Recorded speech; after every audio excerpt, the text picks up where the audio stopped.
एक घने जंगल के बीचों बीच एक विशाल और पुराना बरगद का पेड़ खड़ा था। इस पेड़ के विशाल और फैले हुए शाखाओं में अनगिनत पक्षियों और जानवरों का बसेरा था। इन्हीं शाखाओं के बीच में रहते थे बंदर मन्नू और तोता टिनकू। दोनों एक दूसरे के सबसे अच्छे मित्र थे और अपनी छोटी सी दुनिया में बेहद खुश रहते थे। मन्नू शरारती, चंचल और हमेशा उछल कूद में मस्त रहता था, जबकि टिनकू बुद्धिमान, समझदार और शांत स्वभाव का था। मन्नू का स्वभाव बहुत ही शरारती था। उसे जंगल के हर कोने में जाकर नई चीजें खोजने और शरारतें करने में मजा आता था। वो हर वक्त कुछ नया और दिलचस्प करने के बारे में सोचता रहता था। वहीं दूसरी ओर टिनकू को शांति से बैठकर ध्यान करना और अपनी बुद्धि को नए ज्ञान से समृद्ध करना पसंद था।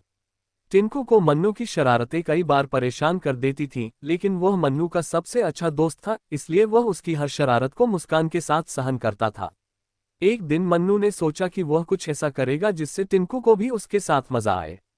उसने एक बड़े, रसीले और स्वादिष्ट आम के पेड़ का पता लगाया जो जंगल के दूसरी ओर था। आमों की खुशबू से मन्नू का मन ललचाने लगा। उसने सोचा कि क्यों न टिनकू को इस पेड़ के बारे में बताकर उसे भी इन आमों का स्वाद चखने के लिए लेकर जाया जाए।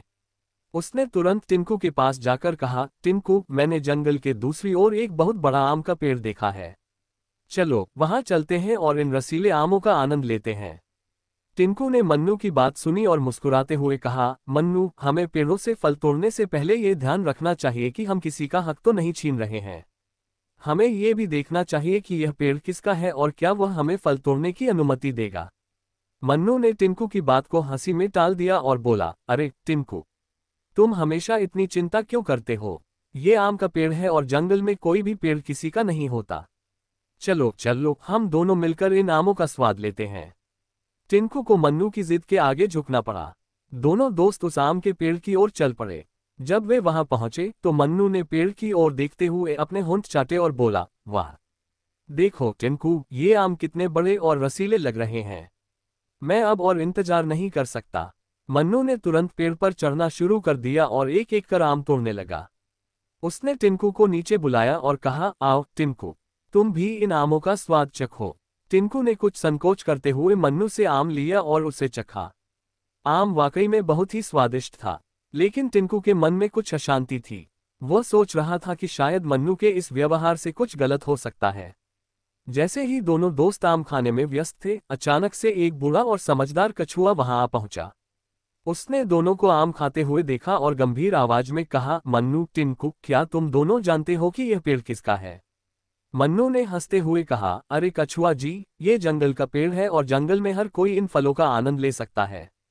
इसमें क्या गलत है? कछुआ ने गहरी सांस ली और बोला, ये पेड़ मेरे पुराने मित्र हाथी राजू का है।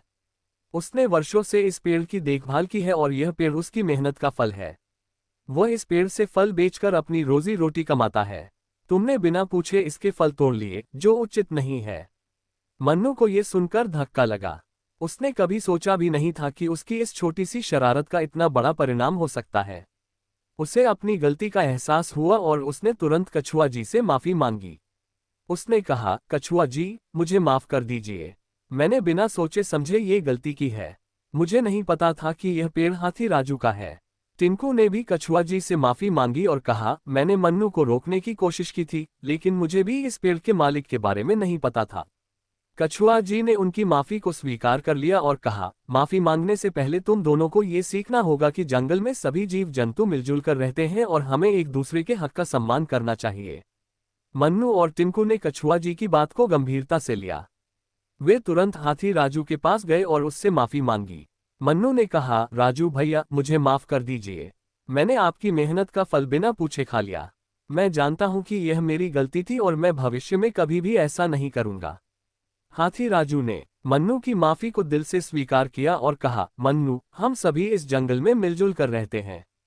अगर तुम मुझसे पहले पूछते तो मैं तुम्हें खुशी खुशी ये फल खाने की अनुमति दे देता। लेकिन हमें एक दूसरे का सम्मान करना चाहिए और बिना पूछे किसी के हक का नुकसान नहीं करना चाहिए। मन्नू और टिनकू ने हाथी राजू से वादा किया कि वे भविष्य में ऐसी गलती नहीं करेंगे। उन्होंने ये भी कहा कि वे इस पेड़ की देखभाल में हाथी राजू की मदद करेंगे ताकि पेड़ और भी फल दे सके। इस घटना के बाद मन्नू और टिनकू ने समझा कि शरारतें करना और मजे लेना ठीक है, लेकिन दूसरों के हक का सम्मान करना और उनके साथ न्याय करना भी उतना ही महत्वपूर्ण है। उन्होंने ये भी सीखा कि मित्रता का असली अर्थ एक दूसरे की मदद करना और सही मार्ग पर चलने के लिए एक दूसरे का साथ देना है। अब मन्नू और टिंकू न केवल अच्छे दोस्त थे, बल्कि वे जंगल के अन्य जीवों के भी अच्छे मित्र बन गए। वे जंगल में शांति और सद्भाव का संदेश फैलाने लगे और हर कोई उनकी इस नई सोच की तारीफ करता था। इस कहानी से हमें ये सीखने को मिलता है कि हमें अपनी मस्ती और शरारतों में भी दूसरों का सम्मान करना चाहिए और उनके अधिकारों का ध्यान रखना चाहिए। सच्ची मित्रता में एक दूसरे की मदद करना और सही गलत का भेद समझना बहुत जरूरी होता है।